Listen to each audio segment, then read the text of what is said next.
Armastus. Armastus on kõik see, mis paneb südame kiiremalt põksuma, kas see on siis autod või naised või raamatud või film või kui ta ikka paneb südame põksuma, siis järelikult on sul armastus selle asja vastu. Liebe ist ein inneres Gefühl, was einen Menschen glücklich macht. Üks tore asi, mis kõigile meeldib. Baby, don't hurt me, no more. Ei tea. Da gibt es natürlich viele Definitionen. Eine fällt mir ein von einem deutschen Philosophen, der heißt Theodor Wiesengrund Adorno. Ziemlich schwierige Definition. Er sagt, geliebt wirst du einzig da, wo Schwäche du zeigen kannst, ohne Stärke zu provozieren. Schwierige Definition, lohnt aber darüber nachzudenken. Armastus on tunne. Armastus on selline ilus asi. Vana armastus ei ole enam nii ilus asi.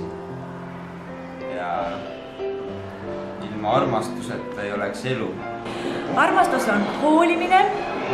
Armastus on üksteisest lugupidamine. Armastus on mõistmine.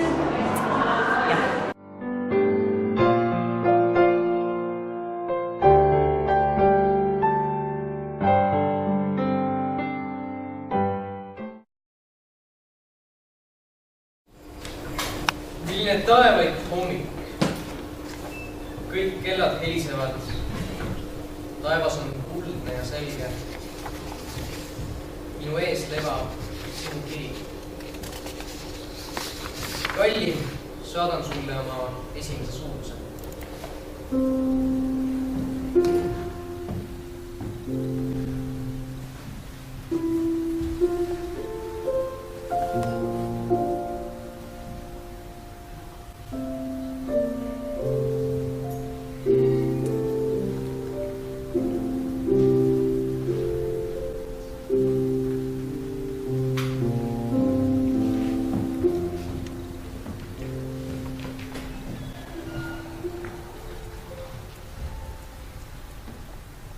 Mida kõike ma su armastuse pärast ei teeks, mu oma kallis Clara. Rüütlid olid vanasti paremas olukorras.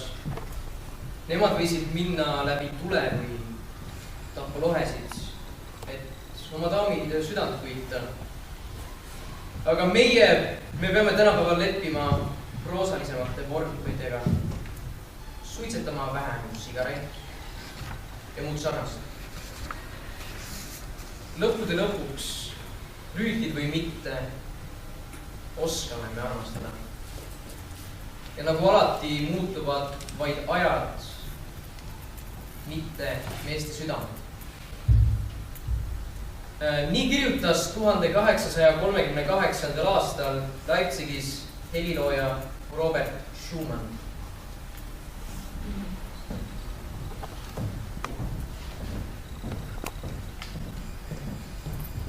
Proua, teil on kiri. Minu armastatud naisele Elisabeth Cromwellile võitlusväljal. Mu armsaim, mul ei ole vabadust, et sulle palju kirjutada, aga ma võiksin kaevata, et nii mõneski kirjas, mis sa mulle oled saatnud, oled sa öelnud, et ma peaksin sinule ja väikestele rohkem mõtlema. Tõesti, kui sa arvad, et ma ei armasta teid piisavalt, siis sa eksid. Teie olete mulle armsamad kui mis tahes teised olevused ja sellest peaks piisama. Südamlikud tervitused kõigile armsatele sõpradele. Ma puhkan nüüd. Sinu Oliver Cromwell.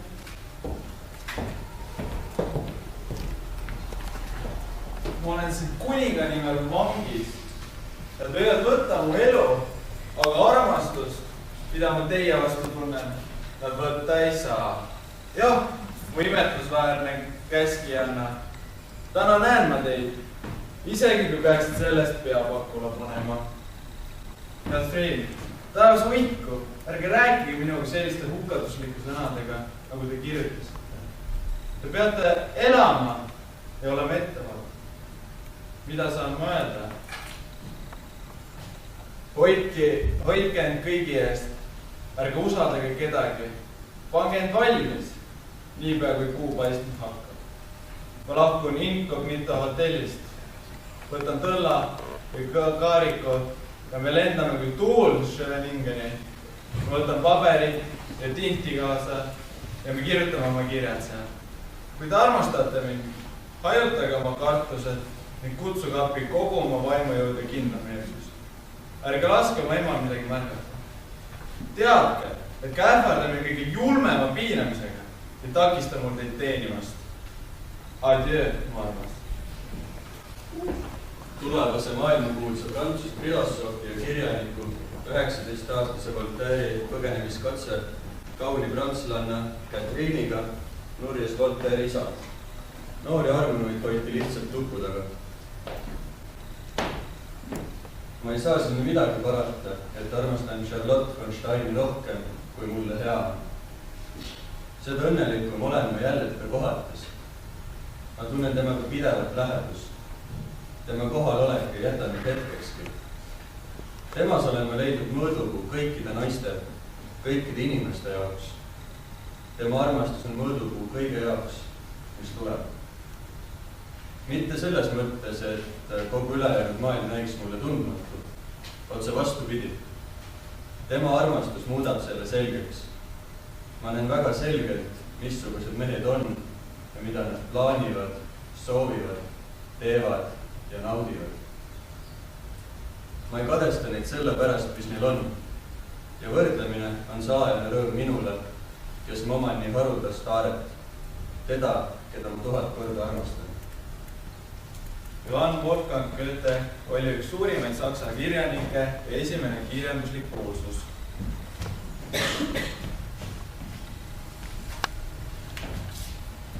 Mozarti kiri on nii kurb. Ta kirjutab 30. septembril 1790. aastal Frankfurdist oma naisele Konstantsele. Ma olen kui laps, kui mõtlen jälle sinuga koos olemisest. Kui inimesed võiksid minu südamesse näha, peaksin ma peaaegu häbenema. Kõik on minu jaoks külm, jääkülm. Kui sa oleksid vaid siin. Kui ma kirjutasin viimast lehekülge, langes pisara järel paberile. Aga ma ei tohi nukutseda.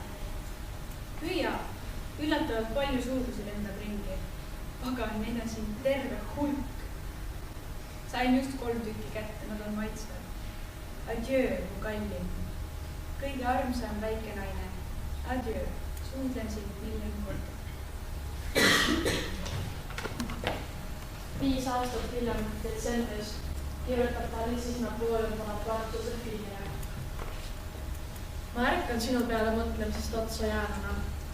Sinu kuju ja mälestused eesõhtul jovastavates naudingutes on muutnud mu meeled rahutuks. Kallis, võrreldamatu Josephine, mis imelik mõju sul minu südamele on. Ma näen sind alles 3 tunni pärast. Seni aga mu armsam 1000 suudest sulle. Aga ära saada mulle ühtegi tagasi, sest nad süütavad minu fleegi. Josephine! Ma ei armasta sind enam. Otse vastupidi. Ma põrgan sind. Sa oled armetu, tõeliselt jonnakas, rumal tuhkatriinu. Sa ei kirjuta mulle mitte kunagi. Sa ei armasta oma abikaasat. Sa tead, millist rõõmu su kirjad talle valmistavad, aga ikkagi ei suuda sa talle isegi 50 kiiruga valmis kirjutatud rida paberile panna. Mida te siis teete terve päeva, proua? Mis ülioluline tegevus röövib teie aja, et teil pole aega kirjutada oma andunud armsamale? Vaata ette, Josephine. Ühel kenal õhtul purtakse uksed maha ja seal ma seisan. Mu arm. Tegelikult olen ma mures, kuna ma pole sult mingisuguseid teateid saanud. Kirjuta mulle ruttu 4 lehekülge, mis oleksid täis neid õndsalikke sõnu, mis täidaksid mu südame tunnete ja rõõmuga. Oodan hoida sind peagi oma käte vahel ja katta sind miljoni suurusega, mis on põletavad nagu ekvatoriaalne päike. Poiss, saate siin kiri kohe ära. Aga härra, teate, et postidelt käib siin vaid kord nädal. Esmaspäeviti.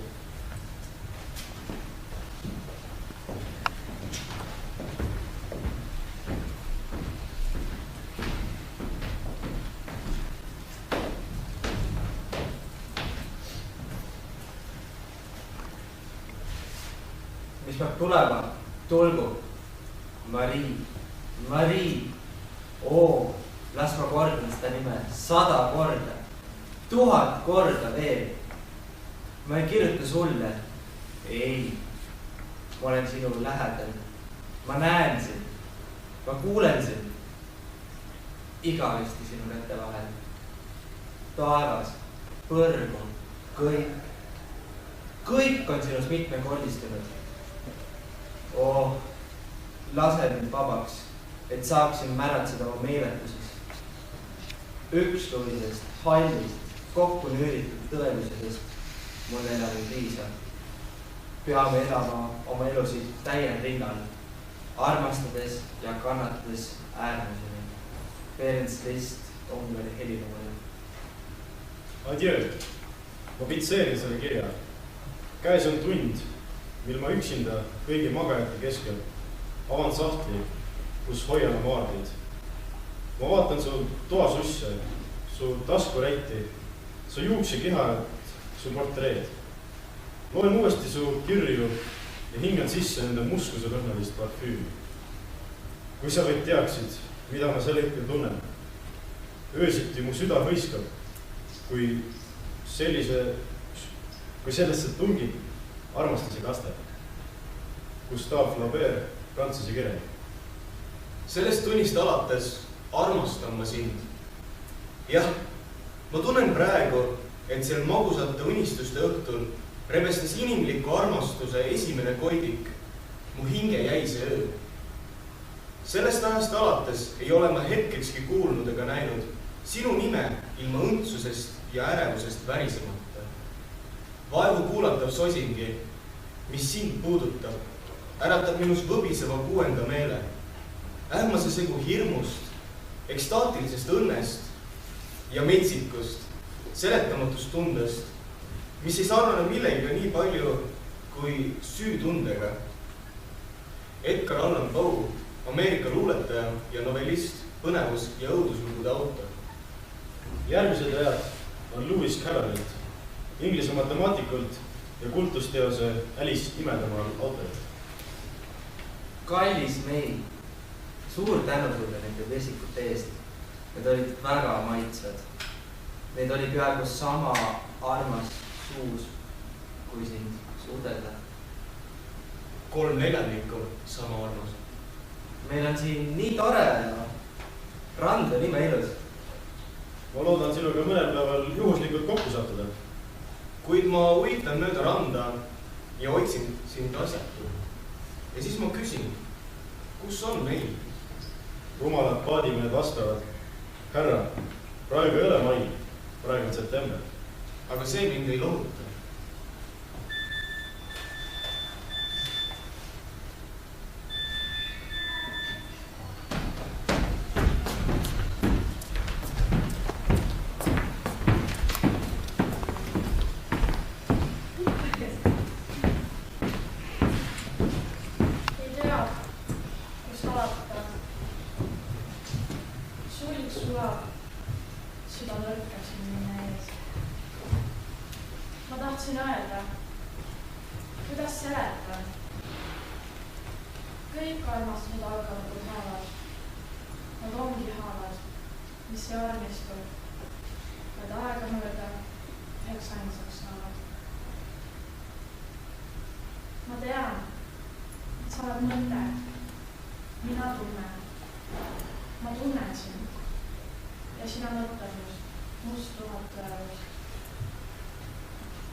Kuid sõnad on mu meelest kehvad kestavad. Nii kuivalt kaua see mul ju peas, kui kaua kantud palju kestud see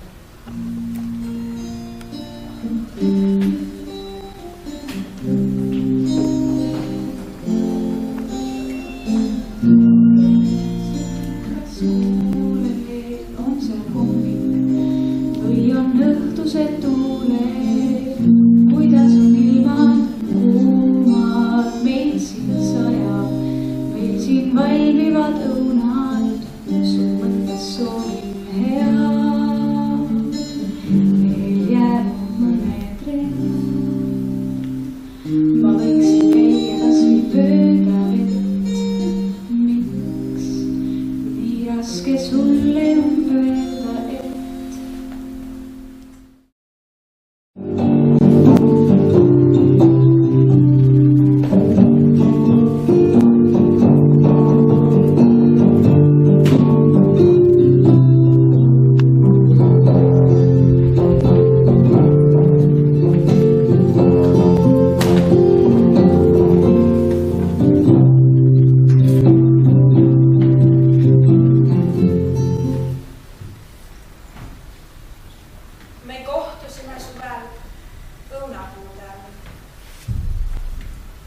uskunud mind, ei saanud minust aru. Me kohtusime suvel õunapuude all. Sa tegid mulle liialt palju valu, et seda kõike andeks anda saaks. Siis olid sõnad nõnda hellad. Pilk sul lubas palju töötavat. Et olen sulle kõige kallim ilmas, et mind sa iial unustada saad. See juhtus tookord õunapuude all, kui päike vajus sügavasse unne ja tähed kaugel helendasid seal. See oli siis, see oli nõnda alles, kui juhuslikult istusid me teel. Kõik tundus uskumatu, lausa põnev, kui kõik oli jälle sees. See juhtus tookord õunapuude all, sest kõigest möödunud vaid mõned kuud. Meid haaranud on argipäeva hallus. Sa läksid oma teed ja unustasid minu. Nüüd jäänud sinust on vaid mälestus. See oli suve, kui kohtusime õunapuude all.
See on ikka nii tore, et me kõik vähemalt mobiilsed oleme. Buss läheb homme hirmus vara. Ma tean. Aga Vidrik on mind alati asendanud, kui ma palun teda. Kas ka siis, kui ma sulle esimest korda külla tulin? Jah, siis. Ja teistel kordadel ka vaja on. Vidrikul on täna kangesti vaba päeva terves. Mäletad, kuidas me 2 aastat tagasi oli umbes sama aastaaeg. Istusime aias ja siis sa suudlesid mind esimest korda. See oli umbes samal ajal. Varakevadel. Võis olla küll, jah. Kas sa muidu oleksid mind saatma tulnud? Vahest oleksin. Noh, eks sa mine nüüd siis ära. Muidu ei jõua õigeks ajaks kohale. No 15 minutit võib hiljaks ka jääda. Sellest ei ole midagi. Nojah, head aega siis. Ma soodan sind.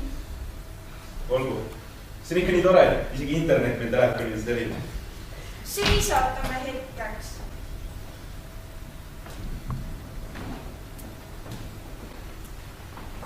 Kas sa lähed bändiproovi? Vidrik palus. Palun ära räägi mulle enam sellest Vidrikust.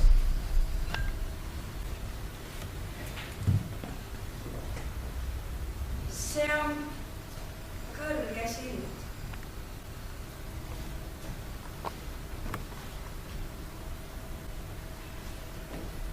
On küll. Vesi on siin väga madalal. Siia ei paistagi, et see vesi on. Ainult häält on kuulda. Jah, vesi on siin väga tume. Siin võib ta ka väga sügav olla. Kas sa ei taha seda hotelli tagasi minna? Ilmad on veel külmad. Ma tulen veel veidi edasi. Hästi, aga siis sa lähed kohe tagasi. Jah. Kurat, kas sa tõesti ei taha minema hakata? Kell on juba nii palju. Hea küll, ma kaugemale enam ei tule. Head aega siis. head aega. Siis oled veel natuke. Kurat, mul on akud nii, ma tõesti pean minema. Kas sa muidu oleksid... Vahest oleksid. Ma sõidan homme hommikul. Ma pean minema. Head aega. Head aega.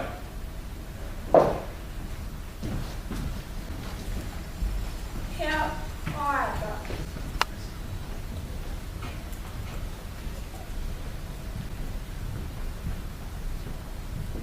Kui palju võib inimene endast ära anda teisele inimesele? Kas kõik või ainult osa? Aga mida peab tegema siis, kui too tahab sinust vähe, imevähe? Kuhu peab panema ülejäägi?